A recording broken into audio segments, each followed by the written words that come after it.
സമാജ്വാദി പാർട്ടിക്കെതിരെ ആഞ്ഞടിച്ച് ഉത്തർപ്രദേശ് മുഖ്യമന്ത്രി യോഗി ആദിത്യനാഥ് അധികാരം ദുർവിനിയോഗം ചെയ്തുകൊണ്ട് ജനങ്ങളെ പരമാവധി ദ്രോഹിക്കുകയും അവരുടെ ഭൂമി കയ്യേറുകയുമാണ് സമാജ്വാദി പാർട്ടി ചെയ്തത്. ഒരു കാലത്ത് കുറ്റകൃത്യത്തിന്റെയും ഭൂമി കയ്യേറ്റത്തിന്റെയും പ്രതീകമായിരുന്ന റാംപൂരി കത്തി ഇന്ന് ബിജെപിയുടെ ഇരട്ട എഞ്ചിൻ സർക്കാരിന്റെ ഭരണത്തിൽ അവിടെ ജനസുരക്ഷയുടെയും വികസനത്തിന്റെയും പ്രതീകമായി തന്നെ മാറിയിരിക്കുകയാണ്.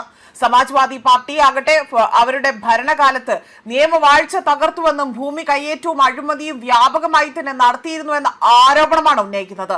ഇന്ന് റാംപൂർ ജില്ലയാകട്ടെ വികസനത്തിന്റെ പുതിയ മാതൃകയായി തന്നെ മാറിയെന്നും അവകാശപ്പെട്ടു.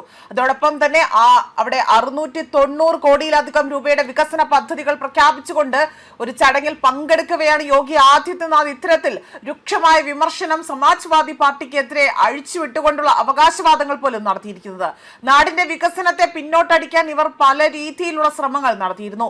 എന്നാൽ പ്രധാനമന്ത്രി നരേന്ദ്രമോദിയുടെ നേതൃത്വത്തിലുള്ള NDA സർക്കാർ ശക്തമായ നിലപാടുകൾ അവിടെ കൈക്കൊണ്ടു. എന്നാൽ ഇനി ഒരിക്കൽ പോലും സമാജ്വാദി പാർട്ടിയാകട്ടെ ഇവിടെ തല പൊക്കില്ല എന്ന വ്യക്തമായ സൂചനയാണ് ഇവിടെ യോഗി ആദിത്യനാഥ് നൽകിയിരിക്കുന്നത്.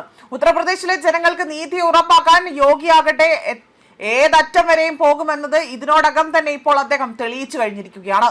ഒരു കാലത്ത് തെറ്റായ കൈകളിൽപ്പെട്ട റാംപുരി കത്തി ഭൂമി കയ്യേറുവാനും ജനങ്ങളെ ഭീഷണിപ്പെടുത്തുവാനും മാത്രമാണ് ഉപയോഗിച്ചതെങ്കിൽ ഇന്ന് ബിജെപിയുടെ ഇരട്ട എഞ്ചിൻ സർക്കാർ ഭരണത്തിൽ അതേ റാംപുരി കത്തി ജനസുരക്ഷയുടെയും വികസനത്തിന്റെയും പ്രതീകമായി തന്നെ മാറിക്കഴിഞ്ഞിരിക്കുകയാണ്. റാംപൂരിൽ 690 കോടിയിലധികം രൂപ ചിലവിടുന്ന 102 വികസന പദ്ധതികളുടെ ഉദ്ഘാടനവും ശിലാസ്ഥാപനവും ഇവിടെ നിർവഹിച്ചുകൊണ്ടാണ് യോഗി ആദിത്യനാഥ് ഇക്കാര്യങ്ങൾ വ്യക്തമാക്കിയിരിക്കുന്നത്. റാംപൂരി കത്തി തെറ്റായ കൈകളിൽ എത്തിയാൽ അവർ കൈക്കൊള്ളുകയും അത് അതിക്രമങ്ങൾക്കുമാണ്, അതായത് തെറ്റായ കൈകളിലേക്ക് എത്തിക്കൊണ്ട് അവർ അതിക്രമങ്ങൾ അതിനുവേണ്ടി മാത്രമാണ് ഇത് ഉപയോഗിച്ചു വന്നത്. അതുപോലെയാണ് സമാജ്വാദി പാർട്ടി അധികാരം ദുരുപയോഗം ചെയ്തുകൊണ്ട് ജനങ്ങളുടെ ഭൂമി കയ്യേറിയതായും അവരെ ചൂഷണം ചെയ്തതായും വ്യക്തമാക്കുന്നത്.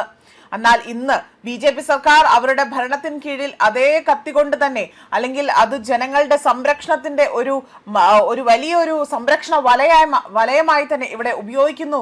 അതിന്റെ ഏറ്റവും സുരക്ഷിതമായ ഒരു വികസനത്തിന്റെ അടിത്തറ കൂടിയാണ് ഇവിടെ പാകുന്നത്. സമാജ്വാദി പാർട്ടി സ്ഥാപകൻ മുലായം സിംഗ് യാദവിന്റെ മുതിർന്ന നേതാവ് അസീം ഖാന്റെയും കുടുംബാംഗങ്ങളെ പേരെടുത്തു പറയാതെയും മുഖ്യമന്ത്രി വിമർശിച്ചു. മുൻപ് വികസനം ഉണ്ടായിരുന്നത് അവിടെ ഫൈസായ് കുടുംബത്തിനും റാംപൂർ കുടുംബത്തിനും മാത്രമായിരുന്നുവെന്നും സാധാരണ ജനങ്ങൾക്ക് അതിന്റെ പ്രയോജനം ലഭിക്കുന്നില്ല എന്നും അദ്ദേഹം ആരോപിച്ചു. 2017 BJP അധികാരത്തിലെത്തിയതിന് മുൻപേ തന്നെ ഉത്തർപ്രദേശിൽ നിയമ സമാധാന നില തകർത്തിരുന്നുവെന്നും സ്ത്രീകൾക്കും വ്യാപാരികൾക്കും സുരക്ഷയില്ലാത്ത സാഹചര്യം ഉണ്ടായിരുന്നുവെന്നും കർഷകരും യുവാക്കളും കടുത്ത പ്രതിസന്ധി നേരിട്ടിരുന്നുവെന്നും വലിയ രീതിയിലുള്ള ആരോപണമാണ് ഉന്നയിച്ചിരിക്കുന്നത്. സർക്കാർ നിയമനങ്ങൾ പ്രഖ്യാപിക്കുമ്പോഴെല്ലാം തന്നെ അമ്മാവൻ മരുമകൻ കൂട്ടുകെട്ട് പണം തട്ടിയെടുക്കുന്നുവെന്നും ഒടുവിൽ കോടതികൾ ഇടപെട്ടുകൊണ്ട് സാഹചര്യം അവിടെ ഉണ്ടാകേണ്ട ഒരു അവസ്ഥ പോലും ഉണ്ടായതായും അഖിലേഷ് യാദവിനെയും ശിവപാൽ സിംഗ് യാദവിനെയും പരോക്ഷമായി വിമർശിച്ചുകൊണ്ട് അദ്ദേഹം ഇക്കാര്യങ്ങൾ സൂചിപ്പിച്ചു. റാംപൂരിൽ പാവപ്പെട്ടവരുടെയും ദളിത് വിഭാഗക്കാരുടെയും ഭൂമി ബലമായി തന്നെ കൈമാറിയിരുന്നുവെന്നും ഇന്ന് ആ സാഹചര്യം മാറി അടിസ്ഥാന സൗകര്യ വികസനവും മികച്ച റോഡ് ശൃംഖല പോലും പുതിയ ഒരു നിക്ഷേപങ്ങൾ പോലും ജില്ലയുടെ മുഖച്ഛായയായി മാറിയെന്നും അദ്ദേഹം അവകാശപ്പെട്ടു.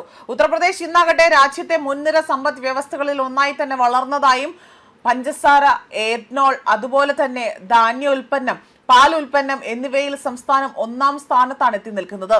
ഒരു ജില്ല ഒരു ഉൽപ്പന്നം പദ്ധതിയുടെ റാംപൂരിൽ പരമ്പരാഗത സാരി വർക്ക്, വലയിൽ നിർമ്മാണം തുടങ്ങിയ വ്യവസായങ്ങൾക്കുമെല്ലാം പുതിയ ഉണർവ് ലഭിച്ചതായാണ് അദ്ദേഹം സൂചിപ്പിക്കുന്നത്. ഞങ്ങളുടെ സർക്കാർ അവിടെ വലിയ രീതിയിൽ ഒരു രാഷ്ട്രീയപരമായ രീതിയിലല്ല, മറിച്ച് എല്ലാവരുടെയും സംതൃപ്തിയും സമഗ്ര വികസനവുമാണ് ലക്ഷ്യമിടുന്നത്. 75 ജില്ലകളും വിവേചനമില്ലാതെ തന്നെ ക്ഷേമ പദ്ധതികളും വികസനവും അവിടെ എത്തിക്കുകയാണ് എന്നതാണ് BJP സർക്കാർ ഇപ്പോൾ വ്യക്തമാക്കുന്ന മറ്റൊരു കാര്യം. അതായത് യോഗി ആദിത്യനാഥിലൂടെ തന്നെ ഇക്കാര്യങ്ങൾ എടുത്തു സൂചിപ്പിക്കുകയും ഉത്തർപ്രദേശിന്റെ വലിയ മികച്ച ഒരു വികസന മാതൃക കൂടിയാണ് ഇവിടെ എടുത്തു കാണിക്കുന്നത്. ന്യൂസ് ഡെസ്ക് കർമ്മ ന്യൂസ്.